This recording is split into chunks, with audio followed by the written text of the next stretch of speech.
All right, let's just jump right into it. Have you ever been there?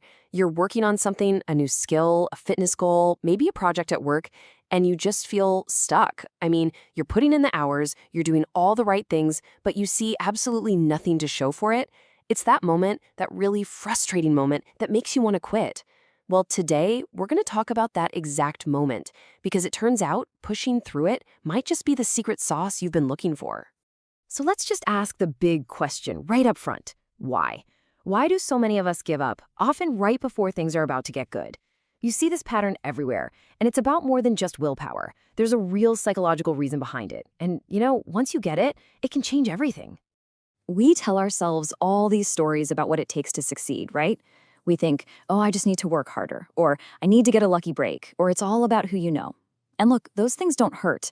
But this idea we're talking about today, it points to a much simpler, much more powerful truth.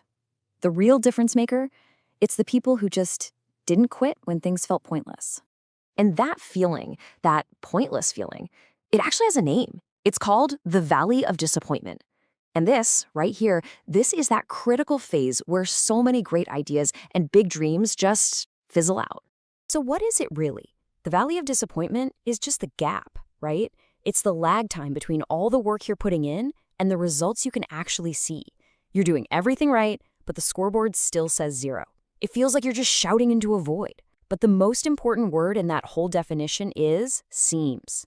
Because the progress isn't gone. It's just invisible. And that leads us to this really cool idea. The most important growth is very often the growth you can't even see. Let me use a really simple analogy to show you exactly what I mean. Okay, just picture this in your mind. You're planting a garden, you've gotten the soil ready, you've carefully put the seeds in. You can already see in your head what's going to grow. So, you get to work. Day after day, you're out there watering the soil, you're making sure it's protected, and for what feels like forever, you see nothing. Just dirt. And if you were only judging your progress by what you could see on the surface, you'd be totally right to think, this is a complete waste of my time. But here's the secret, right?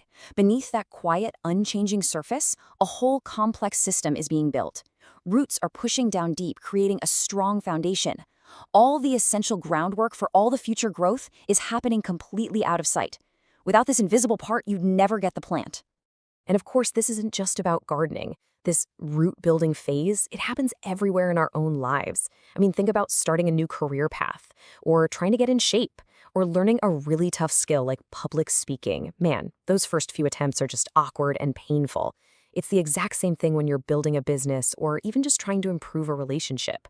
All that initial effort, it compounds quietly, long before it ever shows itself. And this, right here, is the absolute key. This is the whole thing. It's not that people fail because they lack talent or ability. They fail because they see that quiet root-building phase and they misinterpret it. They slap a label on it and call it failure, when in reality, it's a totally necessary and productive part of the process. Okay, so if we know the trap is just misinterpreting that quiet phase, how do we get around it? Well, the solution is actually pretty practical, and it's all about changing how you measure your own progress. This is the question we all have to ask ourselves when we're deep in that valley of disappointment, right? What you actually do when all your hard work seems to be adding up to a big fat 0. The answer isn't to just work harder or try some random new tactic. It's to change your mindset. It really comes down to this powerful 2-step mental shift. First, you've got to reframe the situation. So instead of asking, why isn't this working? Just ask yourself, hey, am I still in the root building phase? That simple question reminds you that invisible progress is real. And second, change what you focus on. Stop obsessing over the outcome and just measure your consistency. The only question that matters today is, did I show up? Did I water the seeds? That is a game you can actually win. And when you start thinking this way, it completely changes how you see those overnight success stories that are all over the place. What looks like some sudden breakthrough from the outside is something way, way different from the inside. And let's just end on this thought, because it's so powerful. That sudden success is almost always built on a mountain of quiet, consistent, and honestly pretty frustrating days. It's the result of someone just showing up, watering the soil, and trusting that the roots were growing long after most other people would have just walked away. So the real question for you is, what roots are you building today, right now, that no one else can even see?